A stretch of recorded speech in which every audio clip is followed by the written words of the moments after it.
Hello, everybody. This is Dave Yost. Welcome to Penang Bible Church Online.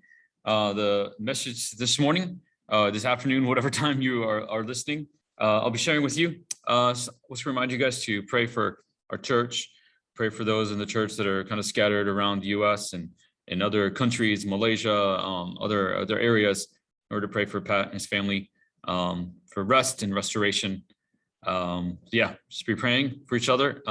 Remember, that's part of what we do as a church, to be remembering each other.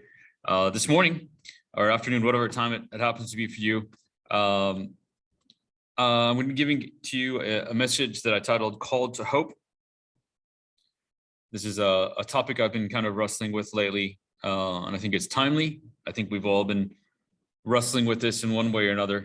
So, and the topic is the idea that we've been called to hope, that God is calling us to hope. So I want us to be thinking about that in our time together, in our minutes. So it comes from Ephesians chapter 1, 18 to 21, which is a passage I've been thinking and reading about lately. So I'm going to open up with that. I pray that the eyes of your heart may be enlightened, in order that you may know the hope to which he has called you, the riches of his glorious inheritance in his holy people, and his incomparably great power for us who believe.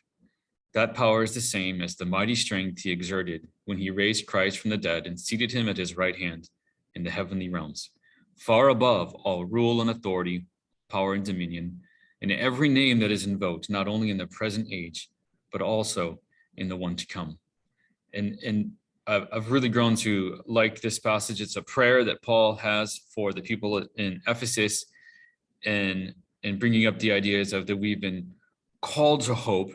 And then he gives us some reasons that we can be hopeful, and especially this idea that because Christ has been raised from the dead and has this authority, we have this hope in him, and hope that we're going to be raised back to life and things like that. There's a lot to think about, you guys. I recommend thinking and praying through this, and praying this for your family and for your loved ones, that God would do this as well. You can start a couple of verses before in Ephesians where he starts the prayer. So I just want to ask a couple of questions as we think about hope. One is, do you know this hope that he talks about in Ephesians chapter 1, the hope that we're called to? Do you know what he's talking about? Because the past year and a half has caused a great deal of disruption and change because of the pandemic, how it affected virtually everybody in this planet in some form or another. And I think it's caused a lot of us to go through a lot of up and down with the idea of hope and what we're putting our hope in and things that we're hoping for. It kind of starts and stops, and it's been difficult, I think, for a lot of the change and disruption makes us struggle with hope sometimes, if we're really honest. And so I ask these questions. How do you face the continual disappointment without losing heart? How do you go into a time of lockdown where you have to really limit what you do, and maybe perhaps you're stuck inside an apartment or a house a lot, and you spend a lot of time not doing what you normally do, and then it gets more freedom, and then it starts over again, and you got locked down again. Here in Malaysia, this is our third time of dealing with this. And at what point do you just sort of like give up and say, I'm tired of this constant disappointment, starting, stop, and losing on heart? How do you do this? Christians, we perceive, should be people filled with hope. Even in the verse, it talked about we are called to hope. Are you as a Christian, are you filled with hope? What kind of hope are you filled with? Have you really thought about it? Have you wrestled with it? I hope that you do as we go through this. And finally, the question is the hope that Christians have the same as everyone else? And I hope that you know that the hope that Christians have is different, fundamentally different, to the point of profoundly different. A Christian hope is not just the superficial, surfacey, oh, I hope my day is better tomorrow, but my hope in God, that God who he is, and that we have the hope of salvation and resurrection. There's a profoundly different kind of hope, and I hope you guys see that as we go through that. Hope you guys see it. Anyway, laugh at my own jokes. To kind of illustrate the ideas here of hope, we're going to go through three characters from the Old Testament, three pretty well-known stories that deal with the concept of losing hope. And I want to hope you guys kind of learn some things as we go through and look at these stories. So first of all, we're going to look at a lady named Naomi, and we're going to be pulling this from a story in the book of Ruth. Okay, so we're looking at Naomi and her deal with losing hope. So in Ruth chapter 1, in the days when the judges ruled, there was a famine in the land. So a man from Bethlehem in Judah, together with his wife and 2 sons, went to live for a while in the country of Moab. So Naomi is the wife of the man, and she has the 2 sons. You can see in the picture here, they're getting ready to depart Bethlehem with their donkeys and their belongings, and they're leaving a land of famine. So a time of famine, perhaps a time of difficulty already. So they're looking for a fresh change, a new start. And there's probably some sense of hope that we're trying to do something different. It'll be better in Moab. Moab is across the Dead Sea from Bethlehem, and it is actually not the people of Israel. It's a neighboring country. Some distant relatives, the Moabites, are distant relatives of the Israelites way back from the line of Abraham's family. So they're related, but they're also enemies if you look back in the history. So they kind of go back and forth. The Moabites had taken them over. So they're kind of desperate in some ways to leave Bethlehem because of a famine, to go to Moab, which is maybe not the most likely choice, but that's where they went. And so you can pick up their story. Now, Elimelech, Naomi's husband, died, and she was left with her 2 sons. They married Moabite women, one named Orpah and the other Ruth. After they had lived there about 10 years, both Mahlon and Chilion also died, and Naomi was left without her 2 husbands. Sorry, her 2 husbands. Go back on that one. Without her 2 sons and her husband. So here we have Naomi. She's been in Moab for at least 10 years, and now her husband and her 2 sons have died. And this is now going to turn into a very desperate situation. Okay, now she's living in a foreign land, and in that culture, without the men, this is going to be difficult. And so you're going to see that she's going to start to lose hope very quickly. Return home, my daughters. I am too old to have another husband, even if I thought there was still hope for me. So here she is saying, I have no hope. Even if I had a husband tonight and gave birth to sons, would you wait until they grew up? Would you remain unmarried for them? No, my daughters, it is more bitter for me than for you, because the Lord's hand is turned against me. So you can see that here she's actually blaming God. The Lord's hand has turned against me. God has caused these things. He's allowed my husband and my 2 sons to die, and he's taken my hope.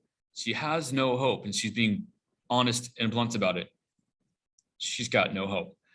When she gets to Bethlehem, she's the older lady here in the middle, and she says to the people in Bethlehem, don't call me Naomi, call me Mara, because the Almighty has made my life very bitter. I went away full, but the Lord has brought me back empty. Why call me Naomi? The Lord has afflicted me. The Almighty has brought misfortune upon me. Okay, now this is 4 times she's blaming God that this stuff has happened to her. And she's now so frustrated and hopeless that she's calling her very name bitter. Okay, so Naomi went from a full life, as she said, and now it's empty, and she's lost her hope. So Naomi's hope, as you look at her life, was very much based on her situation, having a full life in her mind, a family, with the daughters-in-law and things going well for her. When everything was going well, her life had hope. Now that things are not so easy, you find that her hope is starting to disappear because it's based on her situation. And you also notice that her hope was based on her life here on earth. There's no sense of, well, afterlife, no sense of heaven, no sense of if I die, at least I'll be with God. There's no sense of a hope for that. Her hope is basically just an earthly sense. And therefore, when all of the great things have been taken away from her life, her situation here on earth is different and difficult. Now she has no hope. And as I spoke before, she very much is blaming God very directly. Like I said, there were 4 times when when she's stating that God is the one that is causing this to her. And so instead of turning to God for hope, she's blaming God for taking her hope. Okay, so this was Naomi's story. I hope you guys can see, at least understand why she was experiencing and feeling what she did from a human perspective, but it is not the kind of life that God has called us. This is not being called to hope. This is her turning away from God and losing hope. Okay. The second person I want to take a look at real quick is a guy named Job. Real famous story of a guy that lost hope. In the land of Uz, there lived a man whose name was Job. This man was blameless and upright. He feared God and shunned evil. He had 7 sons and 3 daughters, and he owned 7,000 sheep, 3,000 camels, 500 oxen of oak. What? 500, yoke of oxen, and 500 donkeys. They had a large number of servants. So he was the greatest man among all the people of the East. So before we move on to the story, I just want you to notice, this is Job. He is a good man, righteous, blameless, feared God, shunned evil. He was a great man. In this sense, they're talking about how rich he was, but not just that, but also the influence and kind of how he lived his life. He was a great person in just about every sense that we see here. He's a great person. And so in this story, you're starting with Job. He's trusting God, following God, doing what he needs to be doing. He's right. He's a good guy. And also very wealthy. Skipping ahead, you see in Job's downfall, we're not going to go through all of the bad stuff, but just sort of a quick overview. A messenger came to Job and said, the oxen were plowing and the donkeys were grazing nearby, and the Sabaeans attacked and made off with them. They put the servants to the sword, and I'm the only one who has escaped to tell you. Okay, so you see here that just one set, you find that there's many messengers come and lots of bad stuff happened to him. Okay, and so instead of going through all of that, he loses all of his livestock, he loses his children, and this is Job's response in verse 20. At this, Job got up and tore his robe and shaved his head. He fell to the ground and worshiped and said, naked I have come from my mother's womb, and naked I will depart. The Lord gave, and the Lord has taken away. May the name of the Lord be praised. So far, Job's response was very different than Naomi. Although he's lost just about everything, he has not blamed God. He is honoring God, worshiping God, realizing that God can take it away. I'm still going to honor God. So it's so far so good for Job in the sense of his response. Later on, you see Job's friends coming. When they saw him from a distance, this is Job's friends, they could hardly recognize him. They began to weep aloud, and they tore their robes and sprinkled dust on their heads. They sat on the ground with him for 7 days and 7 nights. No one said a word because they saw how great his suffering was. Now, we skip some stuff with Job. He also now has become a disease with boils and painful scars and things all over his body. You don't really see it in the picture. But so his friends have now come, and now they see he's lost everything from a worldly sense. Now his health is terrible as well. And Job sits with them for 7 days, and they see how bad his suffering is, and they don't say anything. Now, eventually they do talk to him, and they're actually not very helpful friends. And just fast forwarding to one of Job's speeches in Job 19, when Job is speaking, and this is now many days have passed, and his perspective has changed. So he started off, in his first response, we saw that he honored and worshiped God despite losing a lot. Now, many days have passed, and things have started to change in his perspective. Now, you'll see what he's doing in Job 19. Know that God has wronged me and drawn his net around me. Okay, emotionally, he's now lost it. He says, he tears me down on every side till I'm gone. He uproots my hope like a tree. His anger burns against me. He counts me among his enemies. So given enough time, you see that Job's defenses and his hope in God has actually run out. His situation, he's lost hope for everything now. And now he's angry. He's mad at God. He's blaming God. So given enough time, and I think this is what a lot of us experienced during the pandemic. At first, maybe it's like, okay, I can handle this. We can get through this. We have hope. But, the third time around, a year and a half later, you're starting to feel more like Job.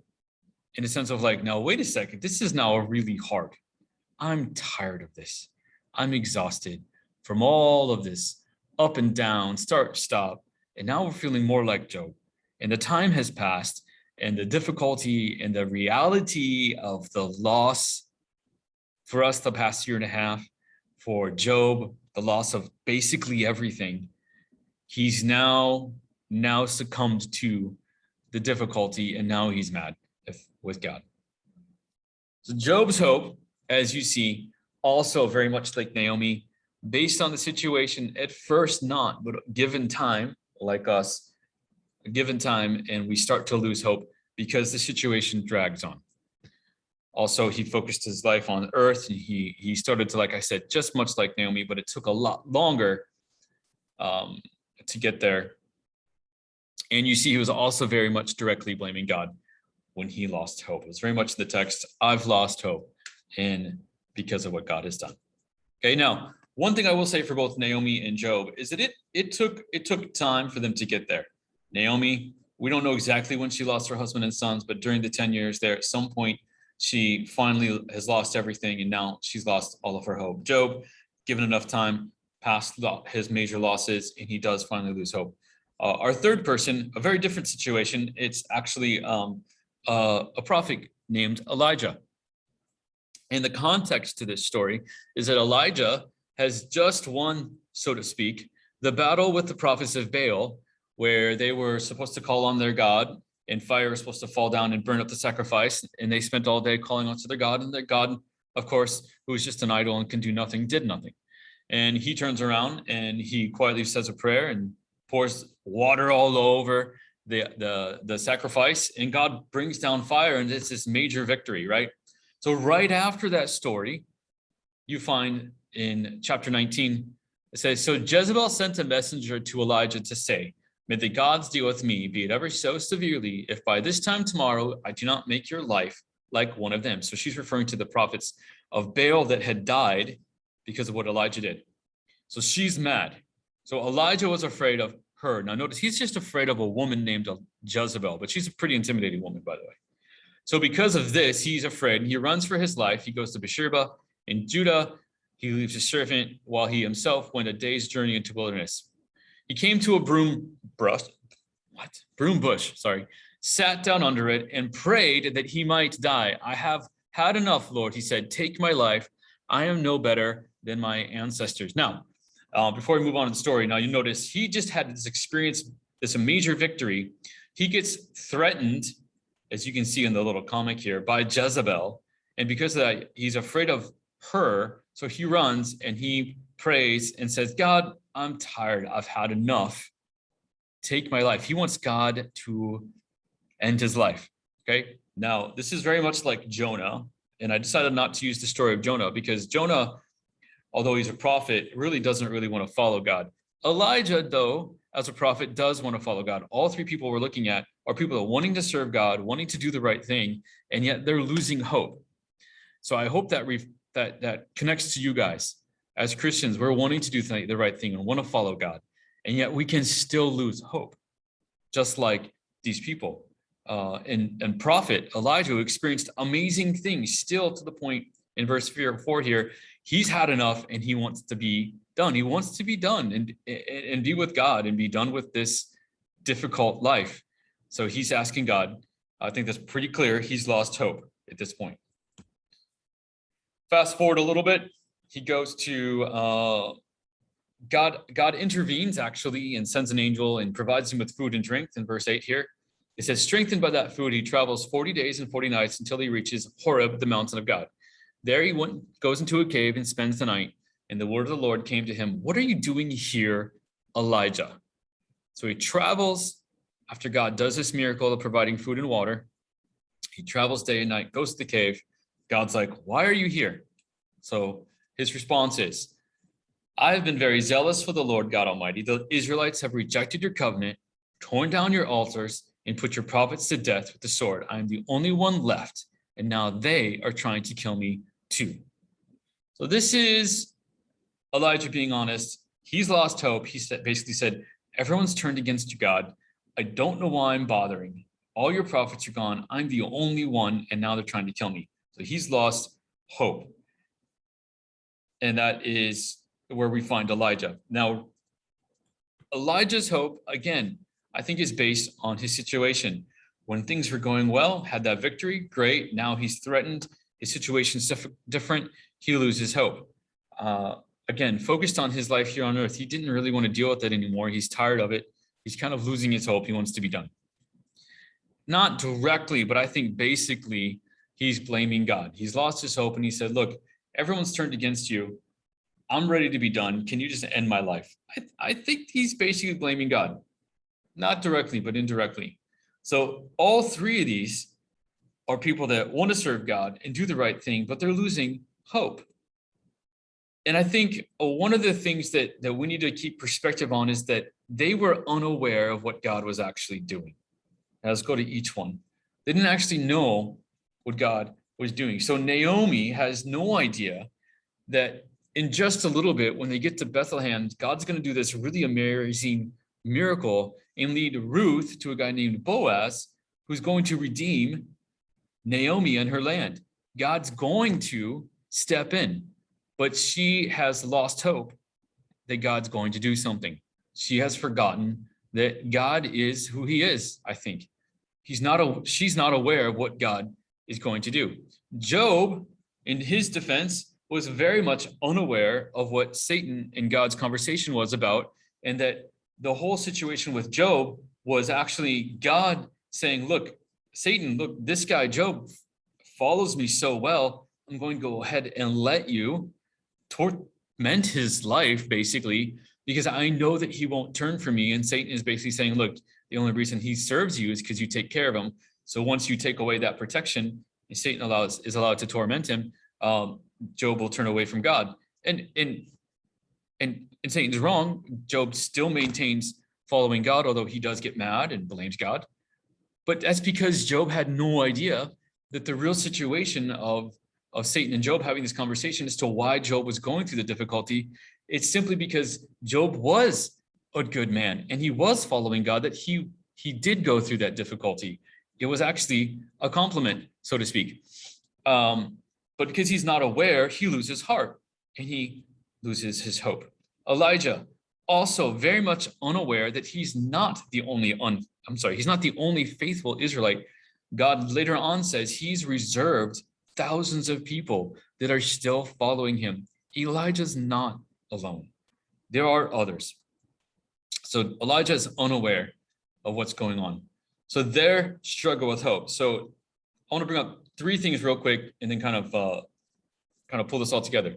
So their struggle with hope, I think, is a lot like our struggle with hope, because their struggle is based on human ideas of hope. So when it comes to situation, we think that if my situation was this or that, then I will have hope. Okay, tomorrow will be a better day. I have hope that tomorrow will be better.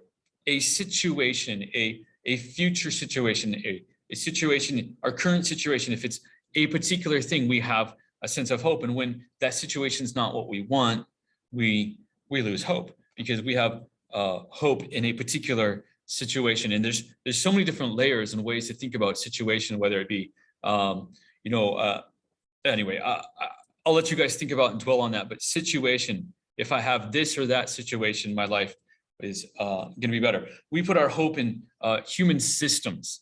So governments, maybe an education system, a career system, all kinds of philosophical systems, religious even.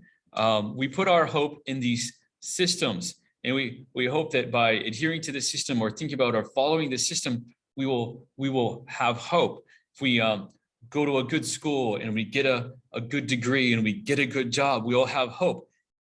Ladies and gentlemen, those are all human ideas of hope. That's not godly hope. We're not supposed to put our hope in a kind of situation or a kind of system. Governments will fail us. Education, a career, a business, whatever it is, philosophical ideas, they will fail us. We will lose hope. Ideas of success, so different depending on where you live. But just in general, having a successful career, a successful family, a successful marriage, successful retirement, successful, even a successful church, whatever you might put the ideas of having hope in being successful. Ladies and gentlemen, when we do that, we will lose hope. When a pandemic strikes and our situation's bad and our system fails and our success doesn't happen, like Job, Naomi, and Elijah, we will struggle with hope when all these things fall apart.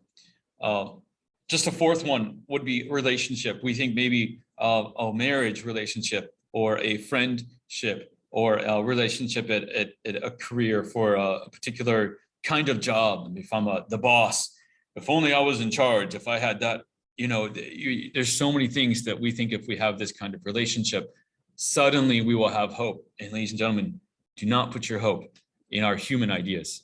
They will fail us.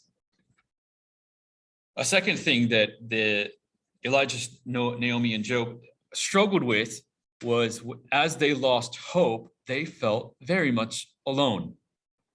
In fact, Naomi tried to get people to leave her alone. She wanted to be left alone because she had no hope. Elijah literally felt he was the only one that was following God. And Job, although his three friends and his wife were there trying to help counsel him, he didn't want their counsel. It was not very helpful. In fact, it was only worse. And he wanted to also be, I think, left alone in order to try to figure out what God was doing. So I think this was a part of their struggle, as they felt alone, and they struggled with their hope because they felt alone. And a third part for them and for us as we go through this pandemic is that we sometimes, as we struggle with hope, we quickly forget what God has done in the past. We forget about how faithful God has been. Think about Elijah. God just did this amazing miracle, fire falling from the sky to devour and this sacrifice, totally proving that God exists. And right after that, he freaks out and he's worried about Jezebel killing him. Totally forgets about God's faithfulness. Naomi, forgetting about God's faithfulness during her time in Moab to provide the daughters-in-law, not realizing the amazing daughter-in-law of Ruth. She's not realizing what God has done. Job, forgetting what God has done in his life as well. It's so easy for us to forget about God's past faithfulness. Think about those things when you struggle with hope. So what does the Bible have to say about hope?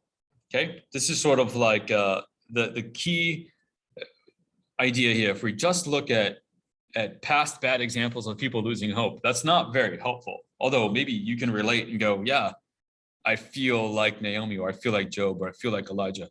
But they're not the examples that I want you to think about. Okay, what I discover is, as I think about the Bible, is that the Bible is, as a book, is something that all throughout, from Genesis to Revelation, people struggle with hope from beginning to end. So all throughout, the Israelites and their kingdom, Judah and its kingdom, the New Testament, the disciples, all throughout the Bible, people struggle with hope. They have hope, they lose hope. Humanity, we struggle with hope, and very much a human thing. And the Bible really illustrates it. And I think I gave you 3 good examples that the Bible demonstrates. And I think you can stretch this even further and say that basically every character struggles with hope. King David loses hope when the son that he had dies and his sons turn on him. He loses hope. Moses loses hope how many times with the people of Israel, right? Abraham had lost hope. So many of the key characters that we think of from the Old Testament are spiritual leaders and the heroes, the disciples. They lose hope at times. Take hope that if you're struggling with hope, you're not the only one. We all do. Okay. And the Bible, however, considers it's one of the top virtues, faith, hope, and love in 1 Corinthians 13:13, that faith, hope, and love are the key virtues. that we have faith and that we have hope and that we have love. It's very much a key idea all throughout the Bible, demonstrated in so many different ways, this idea of having hope. And so I hope you guys see that, that this is a key idea in the Bible, but knowing that it's a key idea perhaps is not really the whole story. We need to know what we are supposed to hope in. So let's see. We go back to my opening passage where this all came from, Ephesians 1:18. I pray that the eyes of your heart may be enlightened in order that you may know the hope to which he has called you. So this is our verse. So we've looked at some examples of people losing hope, and we looked at examples of things we shouldn't have hope in. But what should we have hope in? What kind of hope is Paul saying we should pray about, that we have been called to? What kind of hope is that? I haven't given you any good hope yet so far. So let's see what else we can find. We're supposed to be filled with hope, but not how the world defines hope. So as Christians, I think clearly, even just from this one passage, we should be people filled with hope, but not the kind of hope that the world has. Hope that is something where we have hope for something.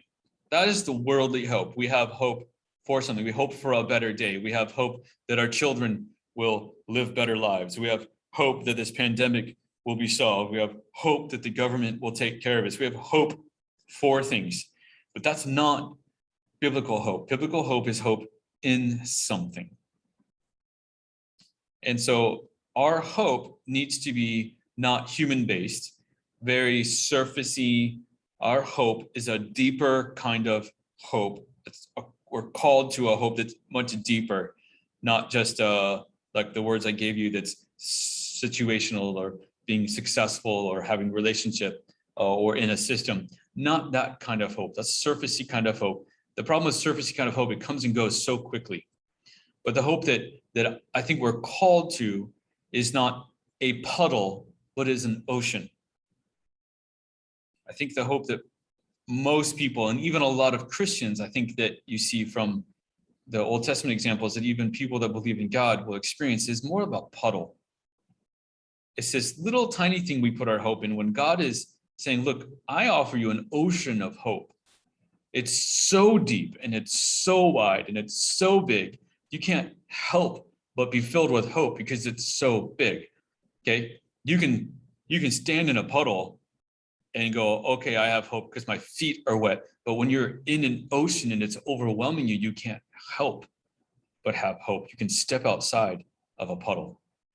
That's the kind of hope that we are called to, an ocean of hope. And I would say that biblical hope is not hoping that God will do something.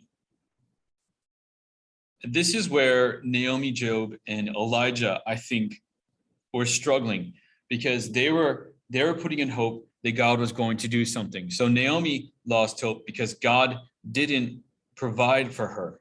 She lost her husband and her sons, and because God didn't do what she wanted or expected, she lost hope in God. Job, because he lost all of his stuff, and he kept calling out to God and asking God to intervene and help him, and God didn't do it the way Job expected, he lost hope. Elijah, as he went through this difficulty and he's calling out to God for help, and God doesn't approach the way that Elijah expects it, he loses hope. And what Naomi, Job, and Elijah, a lot of us Christians do is we basically take the human kind of hope, the surfacey kind of hope, and we just basically make a religious form of it, but it's just a religious form of regular human hope.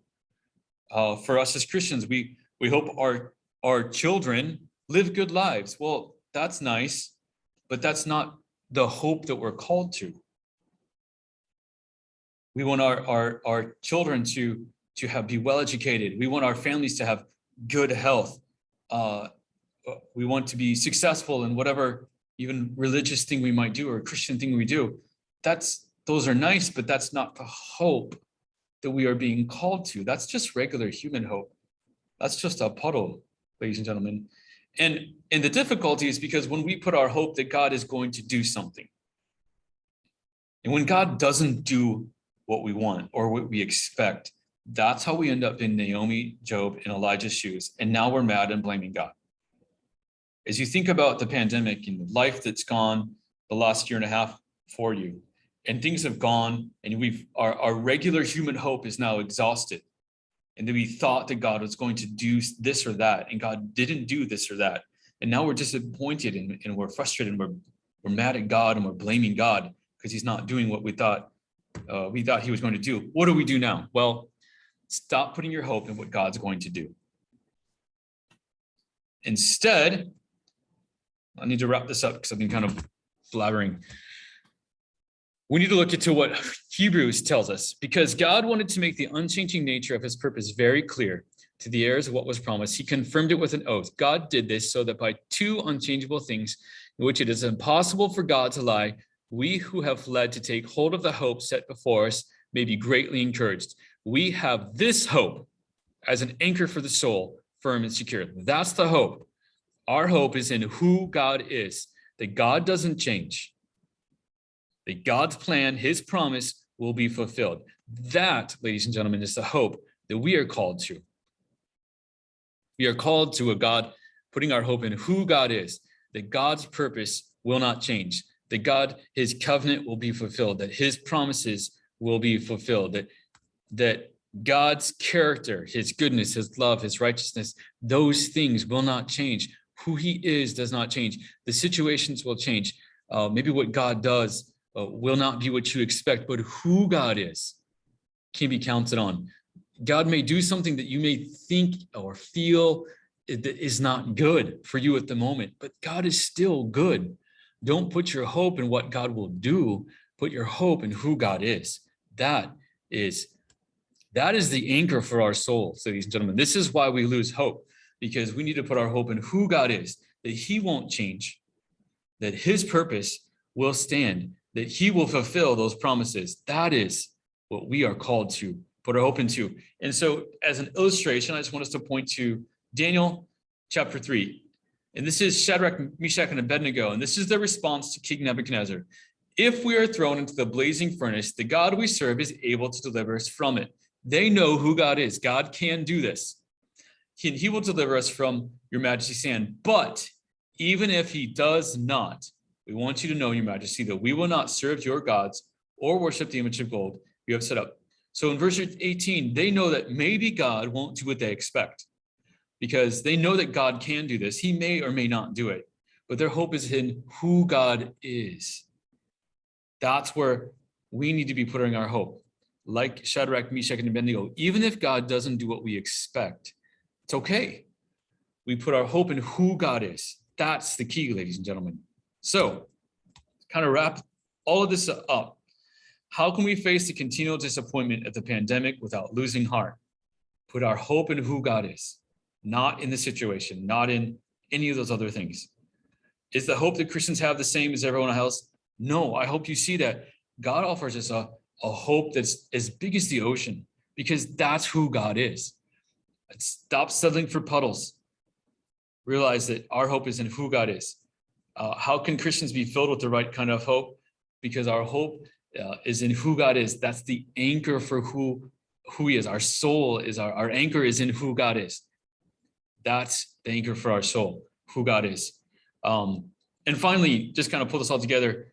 Our hope in our life should be directed by who God is. So the things that we hope for in this life should be based on who God is, not what he's going to do, or not what we think God is going to do, but who God is, that God will fulfill his overall purpose, which is to bring all nations to know who he is, to worship him, that God's purpose of salvation will happen. When we die, we will be with God. That's where our hope is, in who he is, fulfilling those promises, that God is good and righteous and holy. And we can trust that God is going to make decisions based on who he is, not based on what we want at the moment. Those are the things that God has called us to put our hope in. So as I wrap up with a time of prayer here, I just want to also say that, look, I wrote a song, this idea about call to hope. If you'd like to listen to it, you can find it on YouTube and lots of other sort of music places. You could just search for my name, David William Yost. The song is called Called to Hope. And it's basically taking a lot of the ideas I just gave you, and it's in a song form. So if you'd like to listen to it, feel free. I hope it encourages you. So let me end in prayer and hope you guys kind of filter through this. Lord God, I thank you for this opportunity to share. Thank you for your word, Lord. I thank you that your word demonstrates that there's no sense putting our hope in this world, no sense putting our hope in things in this life, that our hope, the thing that you have called us to do, we are called to hope in you and who you are. And Lord, we want to be able to trust who you are, that you are good and that you will do things that are right and you are things that are just. And Lord, that you will do those things. And no, even if it doesn't feel good or feel right for us, Lord, those feelings of hope are a deep ocean, that you are that anchor for us. And our hope is in who you are. God, that you will fulfill those promises, that you will bring us into relationship with you someday, that we will be in heaven with you. Lord, may our hope be in you, and that our hope is in future, knowing that who you are, that we can trust you for salvation, Lord. I pray for this for our church, Penang Bible Church, Lord, we will find our hope in you. Thank you for your word. In your name I pray. Amen. Thank you guys for listening to this. Hope it's been an encouragement to you as you think about putting your hope in who God is, and God has called you to that. That's it. Have a wonderful rest of the day. Bye.